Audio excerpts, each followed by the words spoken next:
اعوذ باللہ من الشیطان الرجیم بسم اللہ الرحمن الرحیم۔ تمام سننے اور دیکھنے والوں کو السلام علیکم۔ آپ دیکھ رہے ہیں روہیل وائس چینل۔ بادشاہ کا موڈ اچھا تھا۔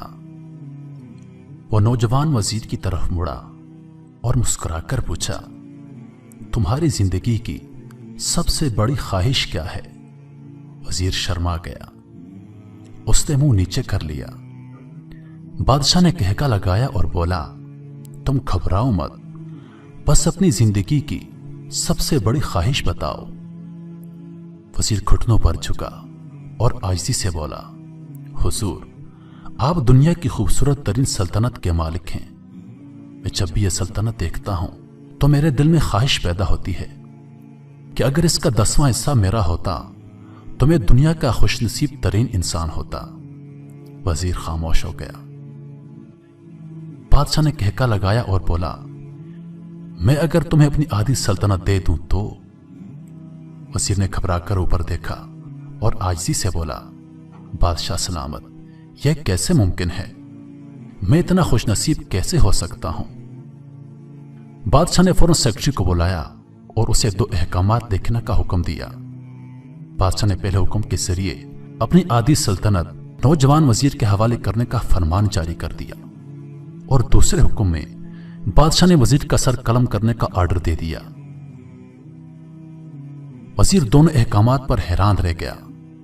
بادشاہ نے احکامات پر مہر لگائی اور وزیر کی آنکھوں میں آنکھیں ڈال کر بولا، تمہارے پاس 30 دن ہیں۔ تم نے ان 30 دنوں میں صرف 3 سوالوں کے جواب تلاش کرنا ہے۔ تم کامیاب ہو گئے تو میرا دوسرا حکم منسوخ ہو جائے گا اور تمہیں آدھی سلطنت مل جائے گی، اور اگر تم ناکام ہو گئے تو میرا پہلا حکم خارج سمجھا جائے گا اور دوسرے حکم کے مطابق تمہارا سر اتار دیا جائے گا۔ وزیر کی حیرت پریشانی میں بدل گئی۔ بادشاہ نے اس کے بعد فرمایا، میرے 3 سوال لکھ لو۔ وزیر نے لکھنا شروع کر دیا۔ بادشاہ نے کہا، انسان کی زندگی کی سب سے بڑی سچائی کیا ہے؟ وہ رکا اور بولا، دوسرا سوال، انسان کی زندگی کا سب سے بڑا دھوکہ کیا ہے؟ وہ رکا اور پھر بولا، تیسرا سوال، انسان کی زندگی کی سب سے بڑی کمزوری کیا ہے؟ بادشاہ نے اس کے بعد نکارے پر چوٹ لگوائی اور بآواز بلند فرمایا، تمہارا وقت شروع ہوتا ہے۔ وزیر نے دونوں پروانے اٹھائے اور دربار سے دوڑ لگا دی۔ اس نے اس شام ملک بھر کے دانشور، ادیب، مفکر اور ذہین لوگ جمع کیے اور سوال ان کے سامنے رکھ دیے۔ ملک بھر کے دانشور ساری رات بحث کرتے رہے، لیکن وہ کسی سوال کا جواب تلاش نہ کر سکے۔ وہ آنے والے دنوں میں لوگ بڑھاتا رہا، مگر اسے کوئی تسلی بخش جواب نہ مل سکا، یہاں تک کہ وہ مایوس ہو کر دارالحکومت سے باہر نکل گیا۔ وہ سوال اٹھا کر پورے ملک میں پھرا، مگر اسے کوئی تسلی بخش جواب نہ مل سکا۔ وہ مارا مارا پھرتا رہا، شہر شہر، گاؤں گاؤں کی خاک چھانتا رہا۔ شاہی لباس پھٹ گیا، پگڑی ڈھیلی ہو کر گردن میں لٹک گئی، جوتے پھٹ گئے اور پاؤں میں چھالے پڑ گئے، یہاں تک کہ شرط کا آخری دن آ گیا۔ اگلے دن اس نے دربار میں پیش ہونا تھا۔ وزیر کو یقین تھا کہ یہ اس کی زندگی کا آخری دن ہے۔ کل اس کی گردن کاٹ دی جائے گی اور جسم شہر کے مرکزی پل پر لٹکا دیا جائے گا۔ وزیر مایوسی کے عالم میں دارالحکومت کی کچی آبادی میں پہنچ گیا۔ آبادی کے سرے پر ایک فقیر کی جھونپڑی تھی۔ وہ گرتا پڑتا اس کٹیا تک پہنچا۔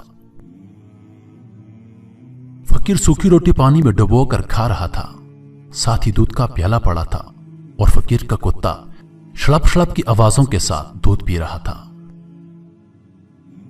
فقیر نے وزیر کی حالت دیکھی تو کہکا لگایا اور بولا، جناب عالی، آپ صحیح جگہ پہنچے ہیں۔ آپ کے 3 سوالوں کے جواب میرے پاس ہیں۔ وزیر نے حیرت سے اس کی طرف دیکھا اور پوچھا، آپ نے کیسے اندازہ لگا لیا کہ میں کون ہوں اور میرا مسئلہ کیا ہے؟ فقیر نے سوکھی روٹی کے ٹکڑے چھابی میں رکھے، مسکرایا، اپنا بوریا اٹھایا اور وزیر سے کہا، یہ دیکھیے، آپ کو بات سمجھ آ جائے گی۔ وزیر نے جھک کر دیکھا تو بوریے کے نیچے शाही खलत बिछी हुई थी। यह वो लिबास था जो बादशाह अपने करीब तरीन वज़रा को अनायत करता था। फकीर ने कहा, जनाब अली, मैं भी इस सल्तनत का वजीर होता था। मैंने भी एक बार आपकी तरह बादशाह से शर्त लगाने की गलती कर ली थी। नतीजा आप खुद देख लीजिए। फकीर ने उसके बाद सूखी रोटी का टुकड़ा उठाया और दोबारा पानी में डुबोकर खाने लगा। वजीर ने दुखी दिल से पूछा कि आप भी जवाब तलाश नहीं कर सके थे। फकीर ने कहका लगाया और जवाब दिया, मेरा केस आपसे मुख्तलिफ था। मैंने जवाब ढूंढ लिए थे। मैंने बादशाह को जवाब बताए, आदि सल्तनत का परवाना फाड़ा, बादशाह को सलाम किया और इस कटिया में आकर बैठ गया। मैं और मेरा कुत्ता दोनों मुतमईन जिंदगी गुजार रहे हैं। वजीर की हैरत बढ़ गई, लेकिन यह साबक वजीर की हमत के तजिए का वक्त नहीं था। जवाब मालूम करने की एक घड़ी थी।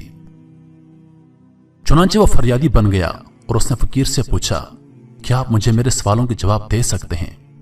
फकीर ने हाँ में गर्दन हिलाकर जवाब दिया, मैं पहले 2 सवालों का जवाब मुफ्त दूंगा, लेकिन तीसरे जवाब के लिए तुम्हें कीमत अदा करना होगी। वजीर के पास शर्त मानने के सिवा कोई ऑप्शन नहीं था। उसने फौरन हाँ में गर्दन हिला दी। फकीर बोला, दुनिया की सबसे बड़ी सच्चाई मौत है। इंसान कोई भी हो, कुछ भी हो, वो इस सच्चाई से नहीं बच सकता। वह रुका और बोला, इंसान की जिंदगी का सबसे बड़ा धोखा जिंदगी है। हम में से हर शख्स जिंदगी को दायमी समझकर इसके धोखे में आ जाता है। फकीर के दोनों जवाब नाकाबिले तरदीद थे। वजीर सरशार हो गया। उसने अब तीसरे जवाब के लिए फकीर से शर्त पूछी। फकीर ने कहका लगाया, कुत्ते के सामने से दूध का प्याला उठाया, वजीर के हाथ में दिया और कहा, मैं आपको तीसरे सवाल का जवाब उस वक्त तक नहीं दूंगा जब तक आप ये दूध नहीं पीते। वजीर के माथे पर पसीना आ गया। उसने नफरत से प्याला जमीन पर रख दिया। वह किसी कीमत पर भी कुत्ते का झूठा दूध नहीं पीना चाहता था।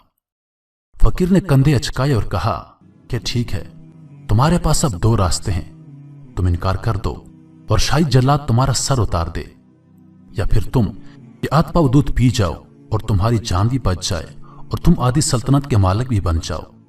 फैसला बहरहाल तुमने करना है। वजीर मखमसे में फंस गया। एक तरफ जिंदगी और आदि सल्तनत थी और दूसरी तरफ कुत्ते का झूठा दूध था। वो सोचता रहा, यहां तक कि जान और माल जीत गया और सेल्फ रिस्पेक्ट हार गई। वजीर ने प्याला उठाया और एक ही सांस में दूध पी गया। फकीर ने कहका लगाया और बोला, मेरे बच्चे, इंसान की सबसे बड़ी कमजोरी कर्ज होती है। यह उसे कुत्ते का झूठा दूध पीने तक पर मजबूर कर देती है। और यह वो सच है जिसने मुझे सल्तनत का परवाना फाड़कर इस कठिया में बैठने पर मजबूर कर दिया था। मैं जान गया था कि मैं जूं जिंदगी के धोखे में आता जाऊंगा, मैं मौत की सच्चाई को फरामोश करता जाऊंगा। और मैं मौत को जितना फरामोश करता जाऊंगा, मैं उतना ही गर्ज की दलदल में धंसता जाऊंगा। और मुझे रोज इस दलदल में सांस लेने के लिए गर्ज का गलीज दूध पीना पड़ेगा। लिहाजा मेरा मशवरा है कि जिंदगी की इन 3 हकीकतों को जान लो, तुम्हारी जिंदगी अच्छी गुजरेगी। वजीर शर्मिंदगी और खुदतरसी का तोहफा लेकर फकीर की कटिया से निकला और महल की तरफ चल पड़ा। वो जूं महल के करीब पहुंच रहा था, उसके एहसास शर्मिंदगी में इजाफा हो रहा था। उसके अंदर जिल्लत का एहसास बढ़ रहा था। वो इस एहसास के साथ महल के दरवाजे पर पहुंचा।